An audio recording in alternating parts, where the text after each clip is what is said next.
మన సాయి ధరమ్ తేజ్ గారు అంటే చాలా అన్యూన్యంగా ఫ్యామిలీలో ఉంటారు, కానీ రీసెంట్గా అయితే అన్ఫాలో కొట్టారు ట్విట్టర్లో అల్లు అర్జున్ని. మనం దీన్ని ఏ విధంగా చూడొచ్చు?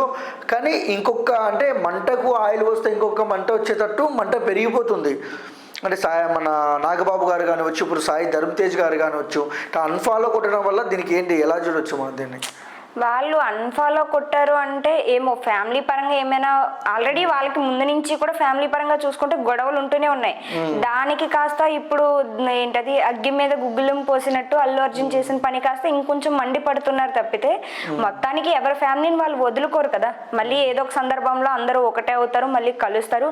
లైక్ క్లింకారా పుట్టిన తర్వాత మెగా ఫ్యామిలీకి ఏంటది కలిసి వచ్చింది అని అనేసి అంటున్నారు. కాబట్టి మళ్ళీ అదే సందర్భంలో క్లింకారా వల్ల మళ్ళీ కలుస్తారేమో, ఎవరికి తెలుసు. ఓకే, అంటే మెగా ఫ్యాన్సే అంటే నాగబాబు గారు కానివచ్చు, ఇప్పుడు సాయి ధరమ్ తేజ్ కానివచ్చు, ఇలా అల్లు అర్జున్ గారిని అంటే అన్ఫాలో కొట్టడం వల్ల మీరు మా ఓడు కాదనడం వల్ల అంటే చిరంజీవి అంటే mega family Allu family divide అవుతుందని చాలామంది అంటున్నారు.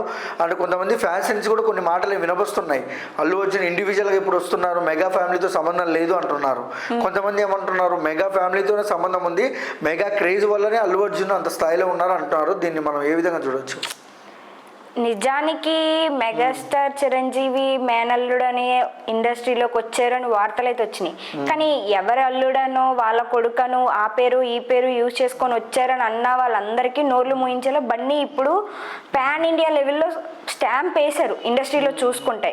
సో వాళ్ళల్లుడు వీళ్ళల్లుడు వీళ్ళ మనవడు అని చెప్పేది కాస్త ఇప్పుడు అల్లు అర్జున్ ఉంటే ఒక బ్రాండ్గా మారిపోయింది. అల్లు అర్జున్ ఇప్పుడు ఏమంటున్నారంటే నాకు ఎవరు వద్దు, నేను ఎవరి మద్దతు తీసుకొని రాను అని అంటలేదు. ఏమంటున్నారంటే ఇది నా టాలెంట్తో నేను ఇప్పుడు ఈ స్థాయిలో ఉన్నాను, ఎవరి పేరు ఉపయోగించుకొని నేను రాలేదు, నా టాలెంట్ ఏంటో నేను నిరూపించుకున్నాను కాబట్టి ఇక్కడ ఉన్నాను అంటున్నారు. అంటే దాని అర్థం వాళ్ళందరూ లేరు అని కాదు, అంటే ఇక్కడ నా టాలెంట్ కూడా ఉంది, నేను కష్టపడ్డాను కాబట్టి ఈరోజు ఈ స్థాయిలో ఉన్నాను అని అర్థమయ్యేటట్టు చెప్తున్నారు.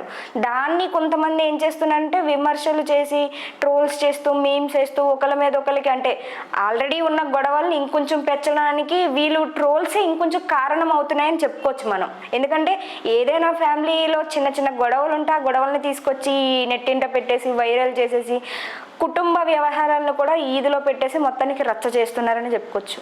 ఓకే, అండ్ అంటే సినిమాలు నెక్స్ట్ చూసుకున్నట్టయితే పాన్ ఇండియా సినిమాలు అల్లు అర్జున్ గారు ఉంది, జనవరిలో చిరంజీవి గారు రిలీజ్ అవుతుంది, మళ్ళీ రామ్ చరణ్ గారుతుంది. అంటే ఇలా గొడవ పడడం వల్ల అల్లు అర్జున్కు సినిమా క్రేజ్ తగ్గుద్దా, అంటే కలెక్షన్ పరంగా తగ్గుద్దా, రామ్ చరణ్ గారికి తగ్గుద్దా?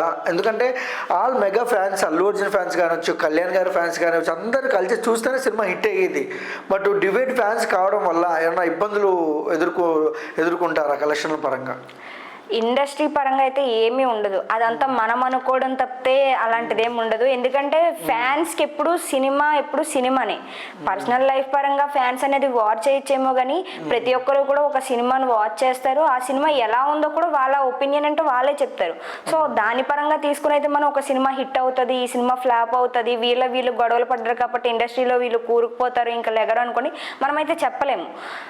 స్టోరీలో కంటెంట్ అనేది బలంగా ఉంటే ఆ సినిమా ఖచ్చితంగా లేస్తుంది. వాళ్ళకి ఎన్ని ద్వేషాలు ఉన్నా కూడా దాంతో దీనికైతే మనం ముడిపెట్టలేము. సినిమాలో కంటెంట్ అనేది ఉంటే ఖచ్చితంగా అది లేస్తుంది, దానికి మనం ప్రత్యేకంగా చెప్పుకోవాల్సిన అవసరం లేదు. ఓకే, చూసాక ఫ్రెండ్స్ అల్లు అర్జున్ గారు అండ్ అన్ట్వీట్ చేయడం వల్ల సాయి ధరమ్ తేజ్ గారు మీకు ఎలా అనిపిస్తుంది?